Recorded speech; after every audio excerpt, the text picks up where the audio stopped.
Hello, my most amazing artists. Today we're going back to working on mixing shades, tints to make a grayscale. Mixing shades by adding a black to a color to make it darker or white to make it lighter will give you a grayscale when you're just mixing black and white together. We're using a grayscale because we were learning about the artist Amy Sherald and how she uses grayscale to paint her portraits to show that all of the skin colors are equal and it doesn't matter what skin color you are, everybody should be treated equally. So she decided to paint all of her portraits that she did of people in that grayscale. So we are inspired by her by using contour lines to draw our portraits on those clear papers and then painting our skin color and our hair with that grayscale, using the photo to compare it to. Now the clothing is the exciting part that we get to focus on today when you're done with the skin and hair. The clothing is very the opposite of the skin. It's bright and colorful. She uses a ton of color in the clothing. So today you're going to have some colored acrylic paint that you can use. But make sure you spend some time on your skin first. You do have to finish the black and white mixing of your grayscale before you start on your clothes, because otherwise that black and white can mix with the color and just make gray clothes as well, and dull colors. When you get your portrait back today, make sure you're always working on the back side. You'll see here my name is on the front, the shiny side, and it's correct. My name is the correct way. That means that I should not paint on this side today. This is the Sharpie side. I flip it over and my name is now backwards. I'll know if you're working the right way if your name is always backwards. Also, you can tell by feeling the paper when it's dry. If it feels rough because you sanded it or painted on the back, that's going to be the side that you're painting on again today. If you feel your portrait and it's smooth, well then that's probably not the right side. You're working on the same side that you did the sandpaper to make that smooth surface rougher to hold the paint and that you painted on last time. I'm just showing you with the sandpaper again, but you should have already done this step if you started painting. You do not want to have anything except for Sharpie on the other side. When I flip it over, you'll see that it's very smooth and shiny. I have not sanded or painted. The only thing I did here was use my Sharpie for the contour lines and wrote my name. This is the only thing you should do on this side because this is the side that people will see. It's supposed to be a reverse painting, so you only see that shiny, glassy look and those awesome lines that we traced. All of your painting goes on the back side. That's where it's going to layer up and start to become opaque or thick so that it looks very nice on the shiny side. So today, if you need to, hold up your picture to the light. If when you're holding up your portrait to the light, you can see any clear spots or brush strokes in your painting, you're going to need to go back with that black and white paint and your mixing palette and make some more grayscale. Where I'm painting, I'm making sure I wash my brush and choose the appropriate brush size for what I'm painting. You have a variety of sizes in your water bowl, but I'm also making sure that after I wash my brush, I dry it off very well.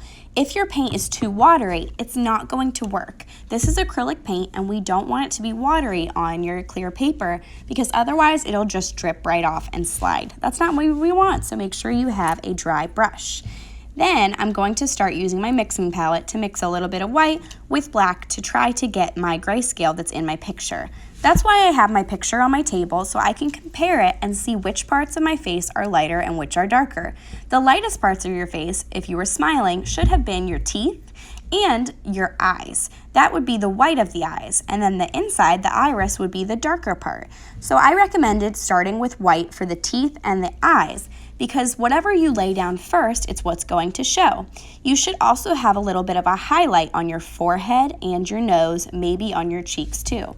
Then you can use darker shades of gray for the other things, like maybe under your chin or on your neck it's a little bit darker, maybe your hair's darker, maybe your eyebrows, just touches of paint in those spots. Notice I did not paint my whole picture gray. I'm using lots of different shades and tints of that gray color to go ahead and get that 3D look by showing that I'm not just flat like a piece of paper and showing which areas have a shadow and which have a highlight.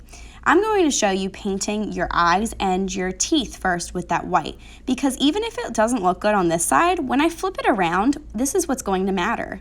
That's what looks really good when you flip it over. So don't worry or erase it if you think you messed up on this side, the painting side. It might look creepy, and that's okay. Just keep going and always turn it over every once in a while, but don't lay it face down on your table or it'll get paint on it.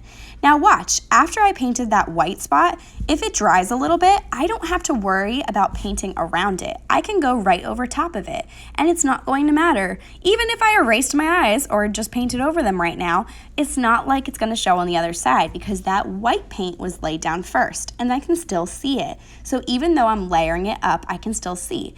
This is also something you could do today. Hold your painting up and paint backwards. This way you can see exactly where you're putting your shadows and highlights, and you can see where your clear spots are that you might have missed, or where you can really see your brush strokes. We don't want to see the brush strokes or the marks from your painting. It should look opaque and thick and just see all of those different shades and tints and highlights and shadows. So if you need to do this to show your painting, that's okay too. If you need lighter spots, you could layer on some white. If you need darker spots, layer on a little bit of dark gray or black. Then, when that's all done, I'm going to use an art wipe to clean up my edges. When I'm cleaning up my edges, I see that I got some paint outside of the lines. I'm going to use an art wipe carefully on my finger to wipe that part off and clean it up. Any paint that I got on the outside too is going to be easier to erase now than it will later when it dries. Now that I'm done painting the skin, I can put the caps on my black and white paint and put them away and get out my color tray. Remember, this is acrylic paint, so it is permanent and it's expensive. So we want to make sure that you only mix your color on a mixing palette or on your portrait, not in the paint tray. Try to keep it as clean as possible. Also, wash your brush in between colors. That will help. If you need to change your water bowl because it gets really dark and dirty from all the grays, we can wash it in between. That way you can have nice bright colors when you all get to your clothing. When you're painting your clothing, you get to pick how it's going to be painted. It's totally up to you. It doesn't have to be what that piece of clothing looked like in real life. If you want to have a design on your clothes, you need to paint it first. The reason is because this is a reverse painting, it's only going to show whatever you lay down first. So if I wanted polka dots, I have to paint them now. Because if I were to paint my shirt all one color and then paint the polka dots, they're not going to show as well because that layer of paint, the solid color, would come first, and the polka dots you'd barely be able to see behind it. So if you want to have a design on your clothes, you need to put it down first. Then, when it dries, I'll be able to go over top of it with another color and layer it on. When I'm painting, I'm making sure to use the right size brush. If I need a small one, I switch it out for a small one. I'm also making sure not to mix my colors because I know that warm and cool colors do not mix. They're going to make brown. If I want to have a lot of colors today, I need to work quickly so I can let the polka dots dry and come back over top of it with a solid color. All of your clothing does have to be painted, but do not paint the background. The backgrounds we're going to leave and do something special to them next week. So this week, you're working on your skin, your hair, and then the colored clothes. Make sure that when you're painting in the same direction. So I'm always painting down. My brush strokes go towards the bottom of my paper because that's how my clothing would be woven or knitted together. It wouldn't really go as much side to side. Making sure I'm mindful and not just scrabbling with my paint all over. I'm trying to paint in one direction. That way, it'll look very nice and those brush strokes will be uniform. Now, they're still going to show though since this is a clear paper and just my first layer. You need a lot of layers, and in order to get a lot of layers, that paint usually has to dry. So flip it over every once in a while to look where you might need more paint and try to put it there. But if it just seems like that paint's moving around and it's not actually layering, it's probably because it needs a little bit of time to dry. See what else you could work on or get layers on. Now you'll see if I don't brush my brush or wash my brush well enough, I'm going to get brown because I'm mixing purple and yellow, and those are opposite colors on the color wheel, so I get brown. So I'm making sure to use my art wipe if I make a mistake, but not erasing the whole thing because that would be a waste of time, and we do want to keep moving forward. So when I'm done painting my clothes, I can wait until those polka dots dry and then go back over top of them. I'm going to plan on painting my shirt white. So if I want to do white for my shirt, I really have to make sure those polka dots were dry. If I painted it white right now, what would happen is all of those colors would just smear and wipe right into the white, and it would probably make a big gray mess on my shirt, or brown. So when they're dry, probably after about 15 minutes, then I can go back over with the white and see how it looks. Now I'm ready to go ahead and try painting with the white. If I notice that the color's smearing, I probably want to stop and wait for it to dry. But if I turn it over and it looks okay and those colors aren't blending together, I'm going to go ahead and dab on some more white. I'm painting in this dabbing motion, so I'm not smearing all of the colored dots.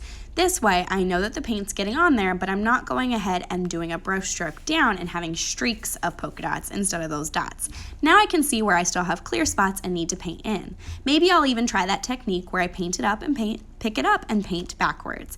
It's totally up to you how you do your clothes, but this is how you would do a design. It's a little bit of an extra step to work on. When you're done, you're going to put these with the paint side facing up and put them on the drying rack. All right, artists, I cannot wait to see these portraits as you add your colorful clothes.